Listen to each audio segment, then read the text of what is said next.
சென்னை பத்திரிகையாளர் மன்றத்தில் செய்தியாளர் சந்திப்பு நடைபெற்றது. அப்போது செய்தியாளரிடம் பேசிய நிறுவன தலைவர் ஏ.என். லெமூரியர் அவர்கள் தெரிவித்திருப்பதாவது: கடந்த 35 ஆண்டு காலமாக பாபா சாஹேப் டாக்டர் அம்பேத்கர் இளைஞர் இயக்க பாசறை அபயம் என வழங்கும் பாசறை அரசியல் சார்பற்ற பொதுநல அமைப்பாக செயல்பட்டு வந்த நாங்கள் தேசிய குடியரசுக் கட்சி என்று புதிய அரசியல் கட்சி அறிமுகம் செய்கிறோம் என்று கூறினார். நாங்கள் இன்றைய அரசியல் சூழலில் அன்னை சாவித்ரிபாய் புலே, பண்டிதர் அயோத்திதாசர், பாபா சாஹேப் டாக்டர் அம்பேத்கர், தந்தை பெரியார், அன்னை மீனாம்பாள் சிவராஜ் ஆகியோரின் மக்கள் பணியில் சமரசம் இல்லாத அரசியல் கட்சியின் தேவைக்கு இடைவெளி ஏற்பட்டுள்ளதாக உணர்ந்தோம். திவான் பகதூர், ரெட்டைமலை சீனிவாசன், ராவ் பகதூர், எம்.சி. ராஜா, தந்தை சிவராஜ், காமராசர், தோழர் ஜீவா, தியாகி இம்மானுவேல் சேகரன், காயிதே மில்லத் என இதுபோன்ற தலைவர்களில் நேர்மறை சிந்தனைகள் அனைத்தும் எங்கள் அரசியல் பாதைக்கு நெறிமுறையாக எடுத்துக்கொண்டு கட்சியை அறிமுகம் செய்கிறோம். வருகின்ற பிப்ரவரி 23ஆம் தேதியன்று விழுப்புரத்தில் புதிய நிர்வாகிகள் பட்டியல் வெளியிடப்படும். காஞ்சிபுரத்தில் நடக்க இருக்கும் கூட்டத்தில் 2026 சட்டமன்ற தேர்தலில் போட்டியிடும் தேசிய குடியரசுக் கட்சி வேட்பாளர்களை அறிமுகப்படுத்துவோம் என்றும் கூறினார்.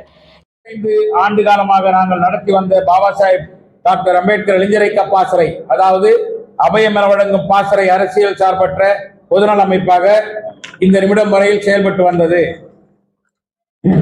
அபயம் என வழங்கும் பாசறையின் அனைத்து நிர்வாக பொறுப்புகளும் கலைக்கப்படுகிறது.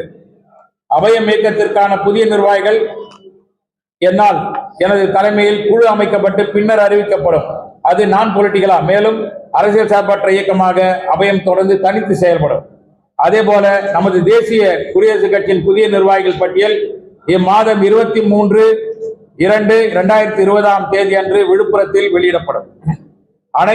அதனைத் தொடர்ந்து 2026ஆம் ஆண்டு சட்டமன்ற தேர்தலில் போட்டியிடும் எமது தேசிய குடியரசுக் கட்சியின் தேகுகாவின் வேட்பாளர்கள் காஞ்சிபுரத்தில் நடைபெற உள்ள கூட்டத்தில் அறிமுகப்படுத்தப்படுவார்கள்.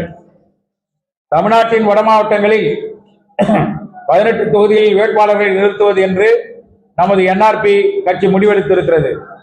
கூட்டணி அமைப்புக்கும் பட்சத்தில் கொள்கை ரீதியான களமும் கணக்கில் எடுத்துக் கொள்ளப்பட்டு நிர்வாகிகளுடன் கலந்து பேசி முடிவுகளை அறிவிப்போம். இந்த பின்னிணைப்பு குறிப்பு இயக்கத்தின் தன்வரலாறை, நோக்கமும் கொள்கை 9/2/2022 தீர்மானம் இவை அத்தனையும் பின்னிணைப்புகளாக உங்களிடத்தில் கொடுக்கப்பட்டிருக்கிறது. இந்த செய்தியாளர் சந்திப்பில் கட்சி நிர்வாகிகள் உடனிருந்தனர்.